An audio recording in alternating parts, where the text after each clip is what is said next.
So yan guys, pupunta kami niyan sa Pasig. So dumaan muna kami sa Bridgetown, Pasig.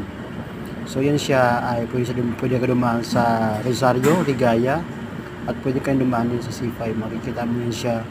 Maganda yan guys kasi tuwing Sabado Linggo may mga pa-event. Tulad nung nakaraan, mayroong mga event dyan, yung mga like mga motor show, motol, mga sek, and then mga lahat ng mga show pwede dyan. Yan, yun si malaking mama. Yan malaking mama na nakatayo. Yan guys, matagpuan mo yan sa Bridgetown po, Pasig. No? Pasig. Parang sakop na siya ng Eastwood pala, sorry. Pero itong mama na yan, ang nakatayo na yan, hawak yan, nakasakop na yan sa Pasig po. Ayan siya. So napakaganda guys. So diyan kasi di kami nakapag-selfie kasi nga sobrang init talaga.